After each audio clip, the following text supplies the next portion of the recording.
from last week, the battle over the Christian town of Malula, where Aramaic, the language Christ spoke, is still spoken. It has taken center stage. Fighting continues there between rebels and the Assad military. Rebel forces, including Al-Qaeda elements, had overrun the ancient city just outside Damascus last Thursday. But on Sunday, state-run Syrian TV declared that the Assad forces had routed the rebels, expelling them from the city. That report could not be confirmed, and the fighting continues. At a church in Damascus on Tuesday, 3 cousins were laid to rest, reportedly killed, after attempting to flee Malula fighting. The mourners alleged that the men were killed by fighters from an Al-Qaeda-linked affiliate. 2 had their throats slit, another was shot.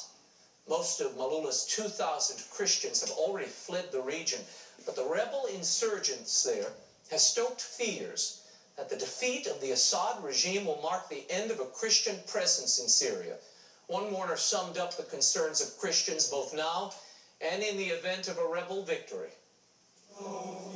Christians are not comfortable here. They are scared, they are not protected, they want to kill us. Meanwhile, rebels within Malula went on a PR offensive to assuage Christian concerns. This video, posted on YouTube, shows a rebel leader outside the city's ancient church ordering his fighters not to harm any sacred structure.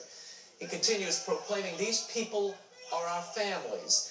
These icons of the church and those people here and there, they should stay in peace."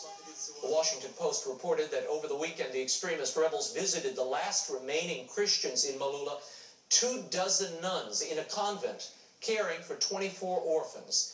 They asked the nuns to record this video message saying that they have not been harmed. Artillery fire can be clearly heard at close range as the rebels and nuns converse. The Post confirmed that the sisters were in fact not harmed. Please keep them and all the people of the Middle East in your prayers. Meanwhile, the persecution of Christians in Egypt continues. The Upper Nile city of Dalga has been held under siege by Muslim Brotherhood militants since the July 3rd ouster of President Mohamed Morsi. Christians there continue to report that homes, businesses, and churches are under attack. All 4 churches in the city have been ransacked, sustaining heavy damages.